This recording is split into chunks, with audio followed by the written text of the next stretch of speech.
क्या स्मोकिंग का कुछ इफेक्ट है सोराइसिस के ऊपर? माइल्ड सोराइसिस क्या है, आप व्यूअर्स को बताना चाहेंगे? देखिए, स्मोकिंग जो प्रैक्टिकल अगर हम बात करें तो क्या हो रहा है कि पेशेंट क्लिनिक पे विजिट करते हैं और वो सिगरेट ले रहे होते हैं। जैसे हमने स्मोकिंग का बोला, अल्कोहल पेशेंट आके खुद बोलते हैं डॉक्टर साहब अल्कोहल नहीं ले रहे थे, स्टेबल था, 2 दिन पहले अल्कोहल शुरू करी है और ये रेड पैचेस जो हैं।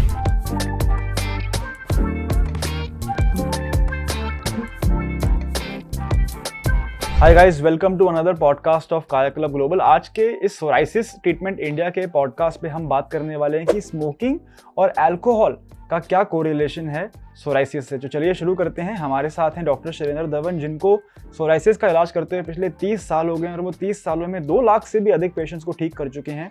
हमारे पास काया क्लब ग्लोबल पे वीडियो कंसल्टेशन, ऑडियो कंसल्टेशन या ओपीडी में आके भी पेशेंट्स दिखाते हैं। तो चलिए मिलते हैं डॉक्टर शैलेंद्र धवन से। सर, कैसे हैं आप?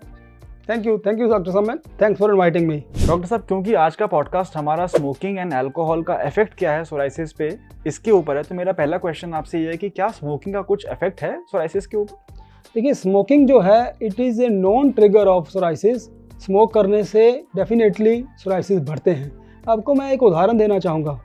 आपने कभी नोट किया होगा कि अगर आपको बॉडी के ऊपर कोई इंसेक्ट बाइट करता है तो क्या होता है कि उसके रैशेस जो होते हैं फुल बॉडी पे हो जाते हैं। क्या हुआ है यहाँ पर कि जो इंसेक्ट का टॉक्सिन बॉडी में गया था वो सारी बॉडी ने उसको बाहर फेंक दिया। इसी तरह अगर आप स्मोक करते हैं, जो स्मोक के टॉक्सिन्स जब ब्लड के अंदर आपके जाते हैं तो वो जब बॉडी बाहर फेंकती है, इसी को ही आयुर्वेद की भाषा में हम सोराइसिस कहते हैं। तो क्या हो रहा है, अब आप तंबाकू की बात कर रहे हैं। तंबाकू खाने से क्या होता है कि अगेन हम बॉडी के अंदर टॉक्सिन्स को भेज रहे हैं। और तंबाकू जो होता है ये पित्त प्रधान होता है, गर्म होता है आयुर्वेद के एंगल से। और जिन पेशेंट्स के हमने नोट किया है कि पैचेस रेड होते हैं, ऐसे पेशेंट में जैसे वो स्मोकिंग और तंबाकू का सेवन करते हैं उनके पैचेस के अंदर रेडनेस बढ़ जाती है, उनके अंदर लाली बढ़ जाती है और खुजली होना बढ़ जाता है। इमीडिएट पेशेंट स्मोकिंग छोड़ते हैं, इचिंग कम हो जाता है। स्मोकिंग कर रहे होते हैं, इचिंग उनका बढ़ना शुरू हो जाता है। तो डॉक्टर साहब, इसी के साथ मेरा अगला क्वेश्चन है कि क्या अल्कोहल या ड्रिंकिंग का भी कोई इफेक्ट है सोराइसिस? डेफिनेटली, जैसे हमने स्मोकिंग का बोला, अल्कोहल पेशेंट आके खुद बोलते हैं डॉक्टर साहब अल्कोहल नहीं ले रहे थे, स्टेबल था, 2 दिन पहले अल्कोहल शुरू करी है और ये रेड पैचेस जो हैं बॉडी के ऊपर बनना शुरू हो गया। अल्कोहल क्या करता है? अल्कोहल क्या करता है कि बॉडी के ऊपर जो सेल्स हैं हमारे के, उनके अंदर वाटर लॉस करता है। जब वाटर लॉस होता है तो स्किन ड्राई हो जाती है और पपड़ी बनने की रफ्तार और तेज हो जाती है। और सबसे बड़ी प्रॉब्लम क्या आती है, अल्कोहल वाले पेशेंट का ट्रीटमेंट करना मुश्किल हो जाता है। रीज़न, क्योंकि जैसे ही वो लॉन्ग टर्म अल्कोहल को यूज़ करते हैं उनके लिवर फंक्शन टेस्ट जो होते हैं वो बिगड़ जाते हैं। और जब पेशेंट के लिवर फंक्शन टेस्ट बिगड़े होते हैं तो उनको हम अग्रेसिव ड्रग्स नहीं दे सकते। तो पेशेंट कई बार, जब क्या हो रहा होता है कि सोराइटिक आर्थराइटिस होता है जिसमें कि सोराइसिस नेल्स में जाके जॉइंट्स को ख़राब करता है, हमें अग्रेसिव ड्रग्स देने होती हैं। तो पेशेंट को ऐसी कंडीशंस में अगर, तो क्या हो रहा है कि अगर आपको माइल्ड सोराइसिस है, हमने प्रैक्टिकल अब हमने क्लिनिक पे क्या करा है, अगर आपका माइल्ड सोराइसिस है तो हम अल्कोहल कंप्लीटली कट पेशेंट को अवॉइड, अभी नहीं बोलते कि आप बिल्कुल सख्त मत परहेज करो, कोई बात नहीं। लेकिन अगर आपका अग्रेसिव सोराइसिस है, रेड हो रहे हैं पैचेस और जॉइंट इन्वॉल्वमेंट हो रहा है, तो फिर हम पेशेंट को एडवाइस करते हैं कि आप कुछ समय तक अल्कोहल को कट करें ताकि हम अग्रेसिव ड्रग्स आपको दे सकें। आपने जैसे बताया कि माइल्ड सोराइसिस में आप बहुत सख्त परहेज नहीं देते हैं, तो माइल्ड सोराइसिस क्या है, आप व्यूअर्स को बताना चाहेंगे? देखिए, माइल्ड सोराइसिस क्या होता है? सोराइसिस आप ऐसा समझें, अगर आपके सोराइसिस के ऊपर सिल्वर कलर की पपड़ी आ रही है और बेस बहुत रेड नहीं है तो ऐसे केसेस माइल्ड हैं। ओके। सेकंड माइल्ड क्या है कि अगर सोराइसिस सिर्फ आपके कोहनी और घुटने तक सीमित है या कान के पीछे थोड़ी सी पपड़ी आ रही है, दीज आर माइल्ड केसेस। इसमें हमें बहुत अग्रेसिव ड्रग्स देनी नहीं पड़ती। हम फिर भी, मैं अपने दर्शकों को बोलूँगा, try to avoid alcohol. But फिर भी अगर माइल्ड केस है तो हम सख्त परहेज नहीं बताते अल्कोहल का। बट जहाँ पर अग्रेसिव डिजीज़ है वी नीड अग्रेसिव ट्रीटमेंट और अल्कोहल ट्रिगर करता ही है।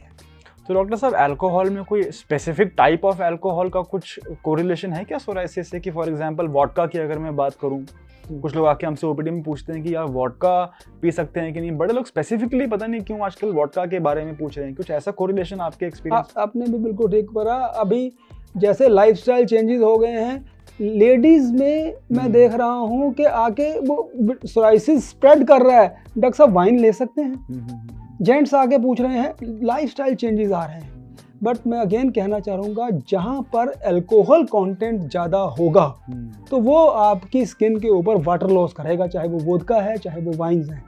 तो जब वाटर लॉस होता है तो आपको इचिंग बढ़ जाएगी, आपकी रिकवरी के अंदर उतना फर्क नहीं पड़ेगा लेकिन आपकी इचिंग बढ़ जाएगी, रेडनेस इंक्रीज हो जाएगी। सिम्प्टोमेटिकली आप कहना चाह रहे हो बिकॉज अल्कोहल जो है वो स्किन सेल्स में से डिहाइड्रेशन कॉज कर रहा है। परफेक्ट। तो और जो सोराइसिस का मेन सिम्टम होता है खुजली होना, वो बढ़ जाता है, वो बढ़ जाता है, स्किन ड्राई हो जाती है। और हमारा रेडनेस जैसे हमने बताया, रेडनेस भी एकदम इमीडिएट पेशेंट कहता है कि आज ड्रिंक लिया और पैचेस रेड हो गए, इमीडिएट इफेक्ट आता है। डॉक्टर साहब इसी के साथ मेरा जो लास्ट क्वेश्चन आपके लिए है वो ये है कि अगर आपको या पेशेंट को सोराइसिस है तो क्या वो स्मोक कर सकते हैं या उन्हें कम्प्लीटली स्मोकिंग सेसेशन कर देना चाहिए? देखिए, स्मोकिंग जो प्रैक्टिकल अगर हम बात करें तो क्या हो रहा है कि पेशेंट क्लिनिक पे विजिट करते हैं और वो सिगरेट ले रहे होते हैं। तो मैं प्रैक्टिकली आजकल अपने पेशेंट्स को ना एक चैलेंज दे रहा हूँ। मैं सिंपल बात करता हूँ, आप 3 महीने हमारे साथ जुड़ें और आप ठीक है आप सिगरेट्स को क्विट मत करें। अगर हमने आपको 3 मंथ्स में 70-80% रिकवरी दे दी, देन स्टॉप योर सिगरेट्स। क्योंकि क्या हो रहा है, हम ठीक कर देंगे आपको, आपकी बॉडी के अंदर से टॉक्सिन्स दूर कर देंगे, आपकी बॉडी क्लीन कर देंगे, इवन जो काले निशान पीछे बच जाते हैं वो भी स्किन से हम मैच कर देंगे, परफेक्ट कर देंगे। बट अगर आप बॉडी के अंदर, आयुर्वेद क्या बोल रहा है कि सोराइसिस बॉडी के अंदर गए हुए टॉक्सिन्स ही बाहर निकल रहे हैं, और अगर हमने आपको क्लियर कर दिया और आप टॉक्सिन्स दोबारा बॉडी के अंदर डाल रहे हैं, you are not doing justice with you. आप खुद ही डिजीज की उत्पत्ति का कारण बनते हैं और फिर आप कहते हैं कि बुक्स में लिखा हुआ है कि ये इनक्योरेबल है, क्योंकि हम खुद ही ट्रिगर्स को ऑन कर रहे हैं। करेक्ट। तो वही बात, अगर हम आपको 70% ठीक कर दें 3 मंथ्स में, देन क्विट स्मोकिंग और दोबारा मत शुरू करना। Got it.